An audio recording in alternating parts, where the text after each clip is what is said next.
Vraćamo se tragičnom događaju koji je doveo do gubitka jednog mladog života. 17-godišnji mladić napadnut je, premlačen i ostavljen da bespomoćno leži na cesti gdje ga je pregazio automobil. Od teških ozljeda preminuo je u bolnici, uključujem ponovno Branimira Felgera. Branimire, razgovarao si s roditeljima, ali i očevicima ovog tragičnog događaja.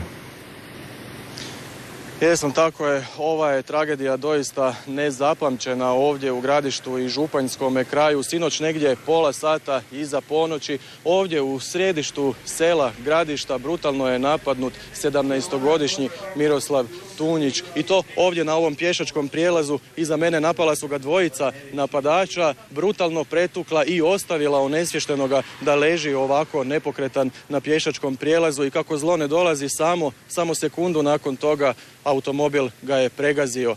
Motivi ovoga napada nisu poznati, policija daje izjave na kapaljku, međutim razgovarao sam danas s obitelji, s bratom, sestrom, majkom i ocem i oni su uvjereni da je Miroslav pretučen samo zato što je bio drugačiji od drugih. Nosio je irokezu, frizuru, znate onu ovdje izbrijanu i malo podignute kose, to je nekome zasmetalo. Evo naše priče. Svađa je izbila u kafiću zato što je imao ovakvu frizuru. I čak mu se ispustila ta frizura koja je, ušišao se u ponedjeljak i sad prvi vikend da je izašao sa takvom frizurom van. Prvi vikend s novom frizurom, Miroslavu je bio i posljednji.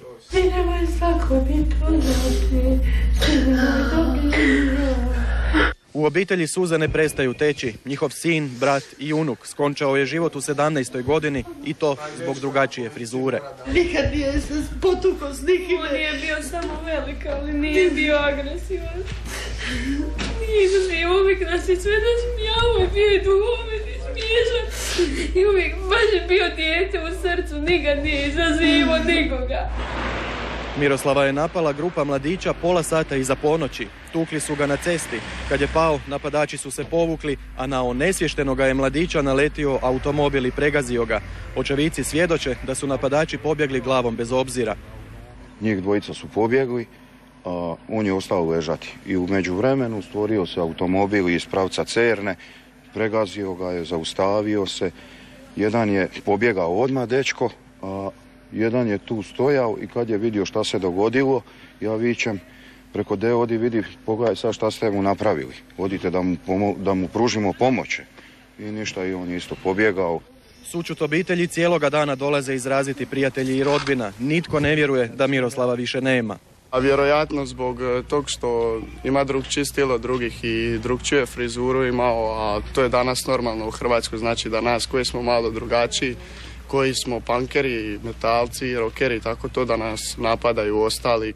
Miroslav je nedavno završio školu, htio je postati vodoinstalater. Nikad nije na sebe, zna i njegovo društvo, nije navlačio ni svađu na sebe, ni tuču, niti se volio tući. Imao je 120 kila i bio je 1,90 m i moja kćer od 2 godine bi ga sredila, koliko je bio plah. Napadača privela, obdukcija će pokazati je li mladić preminuo od ozljeda zadobivenih od napadačevih šaka ili automobilskih guma, no obitelj institucijama ne vjeruje.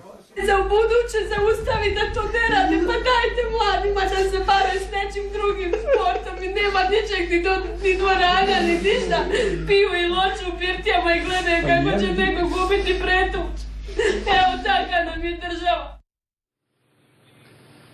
Da, nakon Luke Ritza, Josipa Klasnića i brojne hrvatske mladeži koja je život izgubila pod okriljem mraka negdje u mračnim hrvatskim ulicama, javno se stvarno s pravom pita tko je zakazao i zašto nam mladost gine na hrvatskim cestama.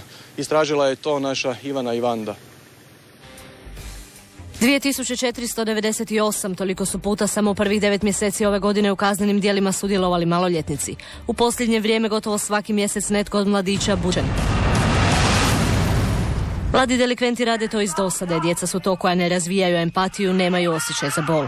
Ta djeca vrlo često kažu da ne osjećaju kajanje, a kad ih pitamo zašto su to učinili, često kažu iz dosade ili da se dokažem u društvu i na taj način pokazuju da su cool i da su drugačiji i važniji u grupi od ostalih. Tako se više ne pljačkaju kiosci, ne kradu žvake i porno časopisi, već se u parkove izlazi s noževima i bokserima. Stručnjaci su već davno rekli koji su uzroci nasilja među mladima i što bi trebalo učiniti, ali nažalost na djeci se još uvijek štedi. Nasilna djeca dolaze iz obitelji u kojima je prisutno obiteljsko nasilje, iz obitelji u kojima je niska razina emocionalne topline, a visoka razina uzajamnog sukoba, iz obitelji u kojima djeca nisu prihvaćena, iz obitelji u kojima djeca nemaju nadzor, nemaju disciplinu, nemaju kontrolu. S takvim obiteljima nitko se ne bavi, a problem su i kazne koje stižu sa sudova, jer zakon očito štiti maloljetnike.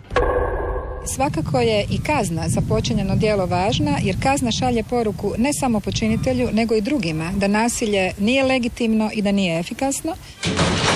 Takvih poruka nažalost nema mnogo, jer iz mjeseca u mjesec gledamo iste dramatične slike maloljetničkog nasilja koje završava smrću.